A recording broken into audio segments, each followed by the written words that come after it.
नमस्कार, AB star news देख रहे हैं आप और मैं हूं आपके साथ सोहन सिंह। वक्त उछला है अपना उत्तर प्रदेश का, जिसमें सबसे पहले आपको बताएंगे एक फौजी का दर्द। एक फौजी वर्दी में थाने पहुंचता है और अब पुलिस के सामने इंसाफ की गुहार लगा रहा है। फौजी पुलिस से कह रहा है कि उसकी जमीन को छुड़वा दीजिए। साहब, हम आतंकियों से लड़ सकते हैं लेकिन भूमाफिया से लड़ना हमारे बस की बात नहीं है। अब सवाल ये उठता है कि आखिर इस फौजी को इंसाफ कब मिलेगा। जब एक फौजी इस दर्द से गुजर रहा है तो फिर आम लोगों की हालत क्या होगी। ऐसा नहीं है कि योगी सरकार इस दिशा में काम नहीं कर रही है। योगी सरकार के द्वारा तमाम कोशिशें की जा रही हैं। बाबा का बुलडोजर भी खूब दौड़ रहा है, लेकिन उसके बावजूद जब इस तरह के मामले सामने आते हैं तो ये मामले कई सवाल अपने साथ लेकर आते हैं। तो बागपत की बड़ौद कोतवाली में वर्दी में एक आर्मी का जवान पहुंचा और पुलिस से शिकायत करते हुए अपनी जमीन कब्जा मुक्त कराने की गुहार लगाई। जवान ने सीएम योगी से भी गुहार लगाते हुए कहा कि सीएम ने प्रदेश के बड़े बड़े गुंडों का सफाया कर दिया है और मैं सीएम से भी ये गुहार लगाता हूं कि उसकी जमीन पर कब्जा करने वाले गुंडों पर कार्रवाई की जाए। योगी जी, मेरी गुहार सुनते हुए मेरी जमीन को कब्जा मुक्त कराया जाए, क्योंकि मैं एक फौजी हूं। आतंकवादियों से तो लड़ सकता हूं लेकिन इनसे नहीं। दरअसल फौजी सुनील कुमार का आरोप है कि उसकी अपनी 10 बीघा जमीन बावली गांव में पड़ोसियों को बेचना तय की थी, जिसमें 3 लाख नगद और 20 लाख के चेक देकर भूमाफिया ने धोखे से बेनामा करा लिया। जब फौजी ने चेक खाते में लगाया तो उसमें पैसे नहीं मिले, चेक बाउंस हो गया, जिसके बाद फौजी कोर्ट गया और जमीन पर स्टे हो गया। लेकिन उसके बावजूद भी भूमाफिया दबंग जमीन पर कब्जा बनाए हुए है। अब फौजी अधिकारियों और पुलिस थानों के चक्कर लगा रहा है। आज फौजी सुनील कुमार बड़ौद कोतवाली पहुंचा है और शिकायत देते हुए पुलिस और सरकार से इंसाफ की गुहार लगाई है। साथ ही उन्होंने कहा कि मैं आतंकवादियों से तो लड़ सकता हूं लेकिन इन ठगों से नहीं लड़ सकता। उनके खिलाफ तो प्रशासन और सरकार को ही कार्रवाई करनी पड़ेगी। अब देखना दिलचस्प होगा कि इस फौजी को इंसाफ आखिर कब तक मिल पाता है।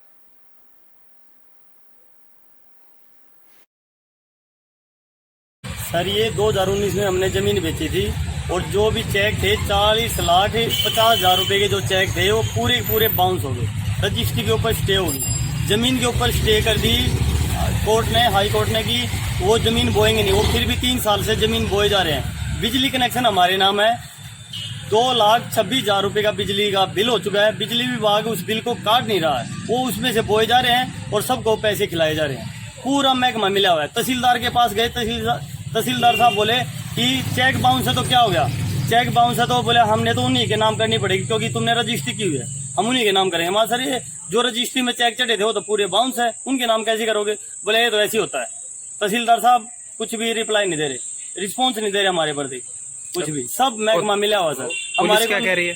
हमारे को न्याय चाहिए सर। हम योगी आदित्यनाथ साहब से रिक्वेस्ट कर रहे हैं कि हमारे को हमारी जमीन छुड़वाई जाए और उसने इतने बदमाशों का सफाया किया, इतने बड़े बड़े का, इन बदमाशों का भी सफाया करें और हमारे को न्याय दिलाया जाए।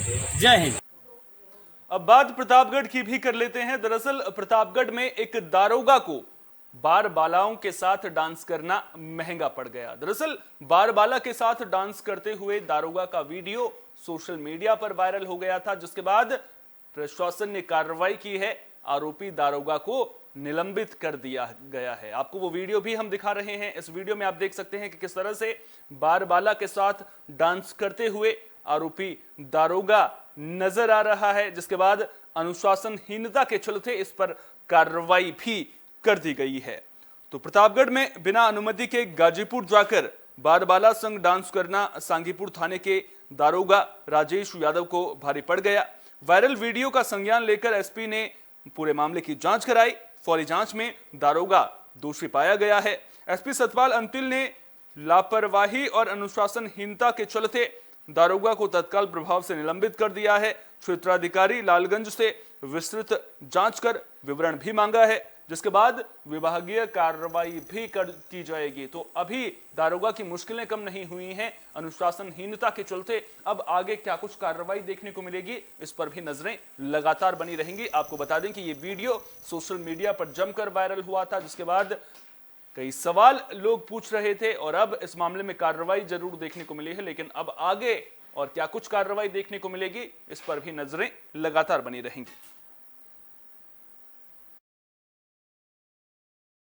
सोशल मीडिया के माध्यम से एक वीडियो वायरल हुआ था जिसमें जांच की गई, तो इसमें ये तथ्य सामने आए कि सांगीपुर थाना जनपद प्रतापगढ़ पर तैनात उप निरीक्षक राजेश कुमार यादव ये बगैर अनुमति के कल गाजीपुर जनपद गए थे, जहां पर एक तिलक का प्रोग्राम था। वहां पर उस तिलक के प्रोग्राम में इनके द्वारा इस प्रकार से वहां पर डांस किया गया, और जो कि बगैर अनुमति के जाके इस प्रकार का कृत्य करना ये एक अनुशासनहीनता को प्रदर्शित करता है।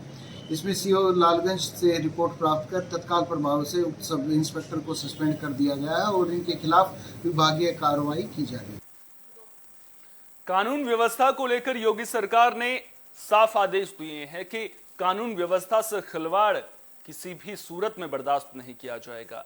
भूमाफिया में भी बाबा के बुलडोजर का डर देखने को मिल रहा है। लेकिन अगर बात उन्नाव की करें तो उन्नाव में दबंगों को बाबा के बुलडोजर का भी डर नहीं है। दबंग लगातार जो निचले तबके के लोग हैं उन्हें परेशान करते हुए नजर आ रहे हैं। तो हमेशा से सुर्खियों में रहने वाला उन्नाव का थाना माखी एक बार फिर से सुर्खियों में आ गया है। पीड़ित दलित की सुनवाई माखी थाने में नहीं हो रही है, इस तरह के आरोप लगाए जा रहे हैं। पीड़ित दलित के साथ गांव के ही दबंग भूमाफियाओं ने मारपीट की थी, असलहा दिखाकर उसे डराया धमकाया भी था, जिसके बाद पीड़ित दलित की बाग और घर पर जबरन कब्जा भी कर लिया गया। साथ ही साथ पीड़ित दलित को जाति सूचक शब्दों और गालियों से उसके साथ बदसलूकी की गई, मारपीट की गई। लेकिन जब थाने में भी सुनवाई नहीं हुई तो फिर सवाल सिस्टम पर उठता है कि आखिर अगर पुलिस का रवैया ऐसा रहेगा तो फिर इंसाफ कैसे मिलेगा। मीडिया से बात करते हुए फूलचंद कनौजिया ने बताया कि गांव सरहुआ थाना माखी के वे रहने वाले हैं। मेरे बाग और मेरे घर दोनों गांव के ही अरविंद तिवारी, विनोद तिवारी, प्रमोद तिवारी, राकेश तिवारी ने जबरन कब्जा कर लिया है। जाति सूचक गालियों का इस्तेमाल किया गया, मारा गया, पीटा गया और असलहा दिखाकर डराया और धमकाया भी गया कि दोबारा इस गांव में दिखाई मत देना। उन्होंने हमसे कहा कि धोबी गांव में दिखे तो जान से मार देंगे। उन्होंने अब इंसाफ की गुहार लगाई है। सवाल उठता है कि अब इस पीड़ित को इंसाफ आखिर कब मिलेगा, क्योंकि योगी सरकार जो कानून व्यवस्था को लेकर पूरी तरह से अलर्ट नजर आ रही है, साफ आदेश भी दिया जा चुका है। उसके बावजूद अगर इस तरह के मामले सामने आएंगे तो फिर कहीं ना कहीं कई सवाल जरूर खड़े होंगे। तो घर और खेती के विषय में क्या हो गया घर खेती में? वो लोग कब्जा किए हैं। कौन लोग कब्जा किए हैं? विनोद और राकेश, नन्हौनू, दिनेश। क्या करते हैं वो? बस गुंडागिरी करते हैं, दबंगी। उसके बाद हम कुछ किया उन्होंने? हम एक बार 26 तारीख को गए थे। हाँ। तो हम लोग को मारा पीटा। उसके बाद और हम बोले धोबे यहाँ से चले जाओ ना, तुमको यहीं पे काट डालेंगे। जो है फूलचंद का जो है केस लगभग जो है 1-2 महीने से देख रही हूँ, और फूलचंद के जो है जमीन और मकान पे जो है भूमाफिया राकेश तिवारी, प्रमोद तिवारी, अरविंद तिवारी तथा अज्ञात कई लोगों ने जो है मिलकर षड्यंत्र के तहत जो है कब्जा कर लिया है। घटना जो है 26 मई की है। फूलचंद अपने घर गया हुआ था तो इसको मौका पाकर वो लोग जो है असलहे लेके घर में चढ़ गए, इसके साथ मारपीट किया, जात सूचक गंदी गालियां दिया, जिस पे प्रशासन ने अभी तक कोई जो है संज्ञान नहीं लिया है। फूलचंद को जान माल का खतरा बना हुआ है। फूलचंद के अंदर इतना भय व्याप्त हो गया है कि वो कोई भी जो है। फूलचंद ने वहाँ थाना माखी में एप्लीकेशन दी, क्या कार्रवाई की वहाँ? अभी तक जो है कोई कार्रवाई प्रशासन द्वारा नहीं दी गई है। सिर्फ जो है आश्वासन दिया जा रहा है और थाना माखी में ये दबाव बनाया जा रहा है कि आइए आपका समझौता करा दिया जाए। खबर बागपत से है, जहां घर से फरार प्रेमी युगल को पुलिस ने पकड़ लिया है। आपको बता दें कि युवती को न्यायालय में भी पेश किया गया, जिसके बाद उसका बयान भी दर्ज किया गया है। बछौर से 3 मई को प्रेमी युगल फरार हुआ था। आरोप है कि युवक बहला फुसला कर युवती को अपने साथ ले गया था, जिसके बाद पुलिस ने युवती को बरामद कर लिया है। वहीं युवती को बरामद करने गए पुलिस के सामने ही युवक की मां और दोनों बहनों ने जहर खा लिया था, जिसके बाद यह मामला सामने आया था। आरोप इस तरह के लगे थे कि पुलिस प्रताड़ना के चलते युवक की मां और 2 बहनों ने जहर खाया है। उसके बाद 24 मई को एक बहन की मौत भी हो गई थी, जबकि 26 मई को मां और दूसरी बहन की भी मौत हो गई थी। पुलिस प्रताड़ना के विरोध में बड़ी कड़ी मशक्कत के बाद मृतकों का अंतिम संस्कार हो चुका था। इसके बाद इस पूरे मामले में एक दरोगा को भी निलंबित किया गया था और विधानसभा में भी पुलिस प्रताड़ना का मुद्दा जोर शोर से उठा था।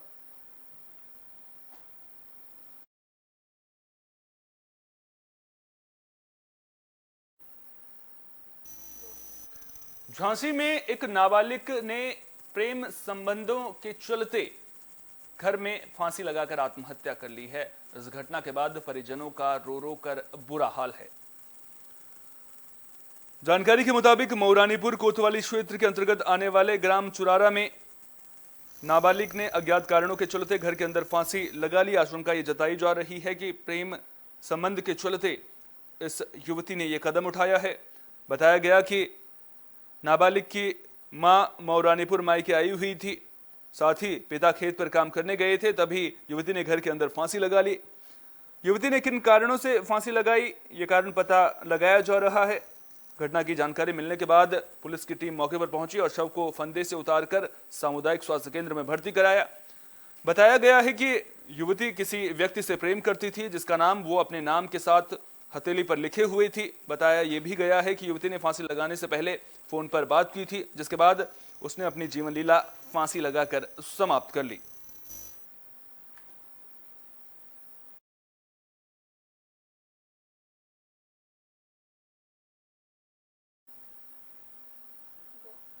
वहीं नेपाल में मूर्तियों को लेकर महाभारत छिड़ी हुई है। लगातार हंगामे की खबरें सामने आ रही हैं और अब तो मामला इतना तूल पकड़ चुका है कि पुलिस को लाठीचार्ज तक करना पड़ गया।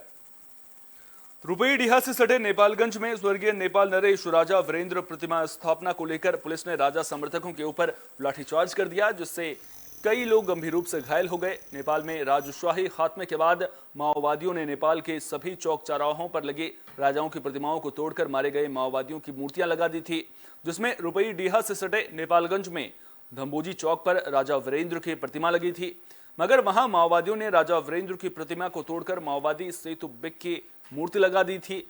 नेपाली दिनांक जेठ 21 गते के दिन 21 साल पूर्व सपरिवार राजा वीरेंद्र की निर्मम हत्या कर दी गई थी। इसी को लेकर राजा समर्थकों ने सुबह 9 बजे नेपालगंज के धम्बोजी चौक पर फिर राजा वीरेंद्र की मूर्ति स्थापित कर दी और हमरो राजा हमरो देश के नारे लगाए। वहीं राजा समर्थकों ने नेपाल में फिर से राजतंत्र और हिंदू राष्ट्र की मांग की। तभी भारी संख्या में तैनात पुलिस बल ने लोगों पर लाठीचार्ज कर दिया और हवाई फायरिंग करने लगे, जिससे कई लोग घायल हो गए। पुलिस और राजा समर्थकों के बीच काफी देर तक बवाल चलता रहा। पुलिस ने राजा की मूर्ति तोड़ दी। इसको लेकर लोगों ने पुलिस पर पथराव शुरू कर दिया, जिसमें कई पुलिसकर्मी भी घायल हो गए।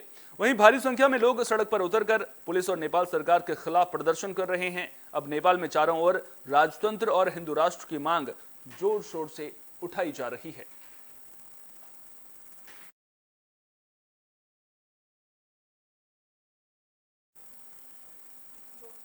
तो नेपाल में हिंसा, हंगामा और प्रदर्शन देखने को मिल रहा है। लोग राजतंत्र की पुनः स्थापना की मांग कर रहे हैं। जिन राजाओं की मूर्तियां तोड़ी गई थी, उन राजाओं की मूर्तियों को स्थापित किया जा रहा है और ऐसे में पुलिस के साथ टकराव की स्थिति लगातार बनती हुई भी नजर आ रही है।